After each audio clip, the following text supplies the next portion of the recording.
আসলে কি জানো তো, আমি খুব খারাপ, কারো কাছে ভালো না। যার কাছে চাই প্রথমটা খুব ভালো হয়ে থাকে, কিছুটা সময় পর সেও আমাদের একটা লাইফে একজনকে প্রচুর ভালোবেসেছিলাম, কিন্তু সেই মানুষটাকে পাইনি। কি জানো তো, সবার মুখে শুনেছিলাম যে লাইফে যখন একটা স্কুল লাইফ ছাড়ার পর তুমি একটা সেকেন্ড কোনো জায়গায় যেতে চাও, তখন তোমাকে দুটো চয়েস করে নিতে হয়। এক, যে তুমি তোমার লাইফ পার্টনারকে তোমার কাছে নিয়ে আসা, মানে বিয়ে করে নেওয়া।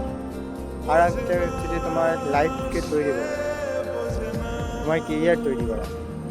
কিন্তু কি জানো তো, আমি দুটোই চেয়েছিলাম। এমন সময় কাজের লাইফে বেরিয়েছিলাম, তোমার ভেবেছিলাম হয়তো কাজ যখন শিখে যাবো তখন আমার সাথে মানুষটাকে পেয়ে যাবো। কিন্তু কি বলতো, সে বুঝলো না। সে ঠিক একটা সময় পর কথা বলতো না, কথা বলতো, কিন্তু একটা সময় পর সে ছেড়ে দিল। তারপর থেকে নিজেকে নিজে এতটা দোষী মনে করতাম,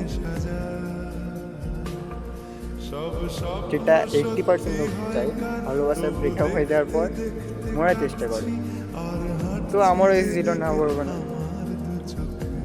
তো তখন কিছু ট্রাই করেছিলাম, করিনি, ট্রাই করেছিলাম, কিন্তু তখন মনে হলো পৃথিবী একদিনের জন্য চলে না। পৃথিবীতে এটা ঠিক, আমি হয়তো চলে গেলে সে মুক্তি পেয়ে যাবে, সে তো ভালো আছে। নিজের কষ্ট পেয়ে কী হবে? আমার জন্য আমার বাড়ির লোক আছে, মা, বাবা, দাদা, বোন। আমি যদি মারা যাই তো আমার বাড়ির লোকেরই এফেক্ট পড়বে, এটা কষ্ট পাবে।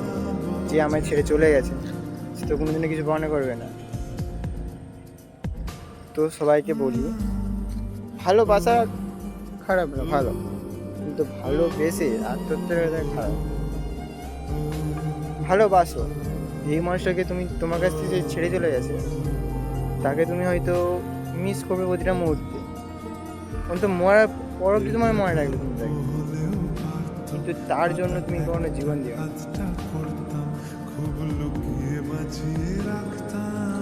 নিজেকে এমনভাবে তৈরি করো যাতে কোনোদিনও একদিন যেন তোমাকে যে ভালোবেসেছিল সে যেন আফসোস করে তোমার প্রতি, যেন মনে করে সে একজন মানুষকে হারিয়েছে। একটা কি বলো তো, তুমি যখন কোনো মানুষকে নিজের থেকে বেশি ভালোবাসতে শুরু করবে না, তাকে তুমি কখনো ভুলবে না। ঠিক আমিও তাকে এমনই ভালোবেসেছিলাম, আজ অব্দি হয়তো ভুলতে পারি। তবে একটা কি, আজ হয়তো সে জানে না আমি তাকে কতটা ভালোবাসি। ঠিক প্রথম দিনের মতনই ভালোবাসি, হয়তো তার থেকেও বেশি, কারণ ছেড়ে যাওয়া জিনিসের প্রতি আগ্রহ বেশি থাকে। অনেক চেষ্টা করেছিলাম তাকে ভোলার, কিন্তু তাকে ভুলতে পারিনি। তাকে যতবার ভোলার চেষ্টা করেছি ততবার নিজে কেঁদেছি। প্রতিটা রাত, প্রতিটা দিন, প্রতিটা মুহূর্ত। আজও কাঁদছি, হয়তো সে জানে না আমার প্রতিটা ভিডিও ছাড়া হয় তার জন্য, কিন্তু কোনোদিনও সে জানে না, বা সে কখনো দেখে না। আমার ফেসবুক ফ্রেন্ডেও সে নেই। ভিডিওটা তৈরি করার একটাই কারণ, আমার যখন ভিডিও দেখো তাদের জন্য বলছি, যারা তোমরা ভিডিওটা দেখো, অন্তত আমার এই ভিডিওগুলো তৈরি করার সময় বা তৈরি করে যখন পোস্ট করি, আমার গার্লফ্রেন্ডকে বলো না যে ভিডিওগুলো আমি তৈরি করি বা পোস্ট করি, কারণ সে জানে না আমি ভিডিও তৈরি করি বা তার জন্য তৈরি করি। কারণ আমি তাকে জানাতে চাইও না